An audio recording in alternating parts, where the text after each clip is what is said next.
एक बार मैं कथा करने गया कहीं, तो एक बहुत बड़े नेताजी आए। तो उनके नेता के जो अगल बगल वाले झंडा उठाने वाले लोग थे, वो मेरे पास आए। बोले महाराज जी नेताजी आए हैं, एक बार जरा नेताजी की जयकार आप लगवा दो। मैंने कहा पागल मूर्ख आदमी, मेरी वाणी केवल भगवान जगत के पालनहार की जय कहती है।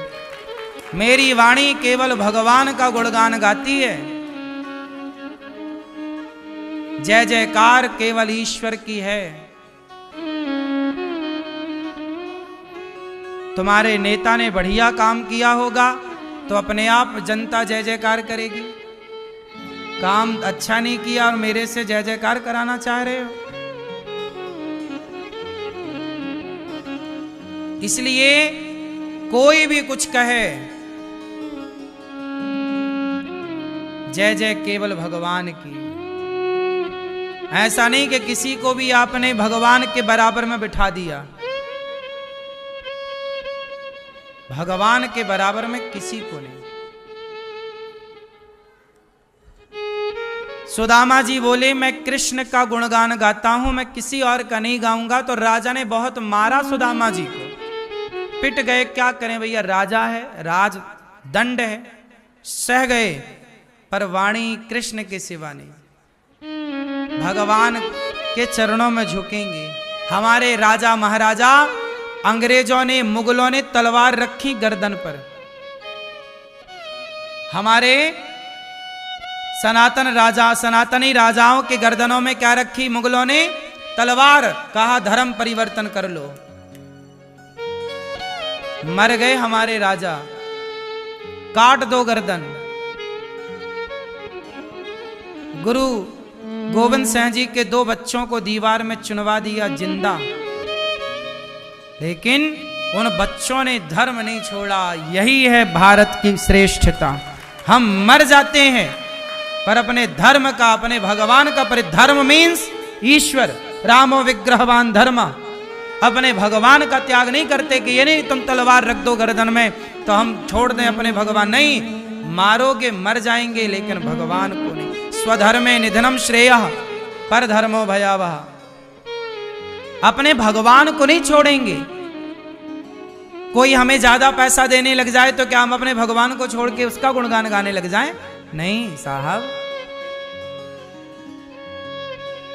हमने कामनाओं को रखकर बीच में भगवान की उपासना की ही नहीं।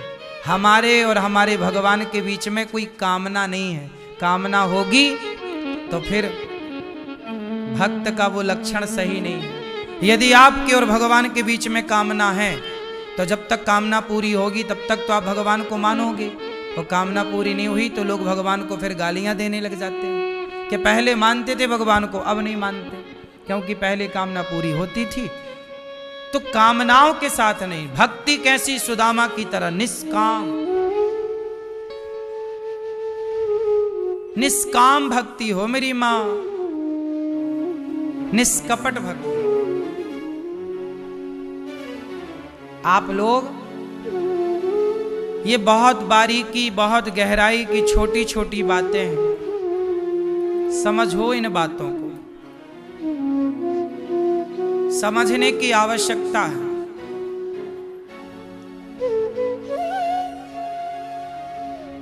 सुदामा की पत्नी बोली आज घर में चूल्हा नहीं जला। क्यों? है ही नहीं। सुदामा भिक्षा मांगने जाते, भिक्षाम देही। कोई दरवाजा बंद कर लेता सुदामा जी को देखकर तो कोई कुछ देता। 5-7 घर ही भिक्षा मांगते थे सुदामा जी। सुदामा जी से आपने क्या क्या सीखा जरा बताओ। सुदामा जी की कथा तो सबको याद है।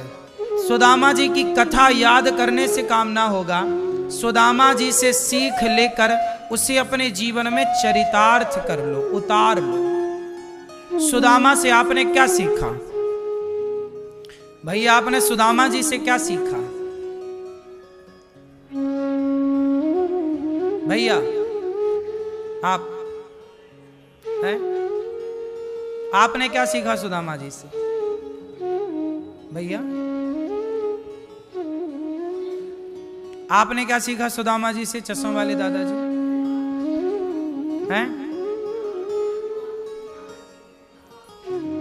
आपने क्या सीखा सुदामा जी से? सुदामा जी सब कुछ सिखा रहे हैं, आओ सीखते हैं। पहला, सुदामा जी से क्या सीखा? सुदामा जी सबसे बड़े संतुष्ट प्राणी हैं। 5 घर भिक्षा मांगते हैं, और यदि 3 घर में ही भरपेट मिल जाए तो चौथे घर नहीं जाते। चिड़िया कल का संग्रह नहीं करती। चिड़िया कल का दाना जोड़ के रखती है, कल फिर फुर्र से उड़ेगी, फिर खाएगी। जिसने आज दिया है वही भगवान कल भी देगा। जिसने आज की व्यवस्था की है वही कल की करेगा। ये भरोसा सुदामा जी से सीखना चाहिए। संतोष सुदामा जी से सीखो, विश्वास सुदामा जी से सीखो। सुदामा जी हाय हाय नहीं करते। आज हम लोग जितना हाय हाय कर रहे हैं उतना ही परेशान हैं, इसलिए संतुष्ट हो जाओ।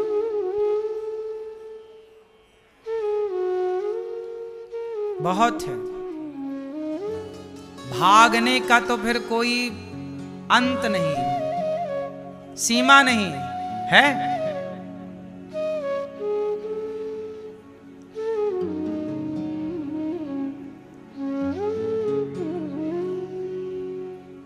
यही है जीवन। सुदामा से सीखा हमने कि उनके भीतर संतोष है, उनके भीतर धैर्य है। सुदामा की पत्नी बोली कि जाओ भगवान से मांग लो। सुदामा बोले नहीं, मैं भगवान से मांगू क्यों? सुदामा ऐसे हैं कि भगवान से भी नहीं मांगते। मैं क्यों मांगू आपसे? क्यों मांगे? पत्नी बोली अच्छा दर्शन करने चले जाओ। दर्शन करने, ठीक। 4 मुट्ठी चावल, चिवड़ा, खाली कैसे जाएं? चिवड़ा बांध दिया। 4 मुट्ठी चिवड़ा लेकर सुदामा जी चल पड़े। पता नहीं था सुदामा को कि कहाँ हैं भगवान, बस चल पड़े।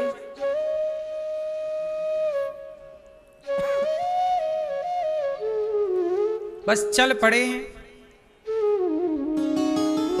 सुदामा चलते जा रहे हैं, चलते जा रहे हैं। चावल बगल में दबाए, चिवड़ा, चल रहे हैं। चले श्याम सुंदर से मिलने सुदामा, जपते हुए मन में हरे कृष्ण राम। चल रहे हैं, चल रहे हैं। पता नहीं है कहाँ जा रहे हैं, द्वारिका कहाँ है। थक गए, पेड़ की छांव में बैठ गए। जब भगवान देखे कि सुदामा तो मुझ तक पहुंच ही नहीं पाएगा, ना रास्ते का ज्ञान, ना पांव में कोई चरण पादुका, शरीर बूढ़ा, पोरबंदर से चले द्वारिका जाना था। जब भगवान देख लेते हैं कि आप चल पड़े हैं तो भगवान स्वयं पहुंचाने की व्यवस्था में लग जाते हैं। भगवान कृष्ण एक गाड़ी वाले बनकर आए सुदामा के पास। भैया कहाँ जा रहे हो? द्वारिका। अच्छा, भगवान बोले गाड़ी वाले बनकर, बोले मैं भी द्वारिका जा रहा हूं ये गाड़ी लेकर। अच्छा, ले चलोगे? हाँ हाँ। सुदामा जी बैठ गए गाड़ी में, चल पड़े।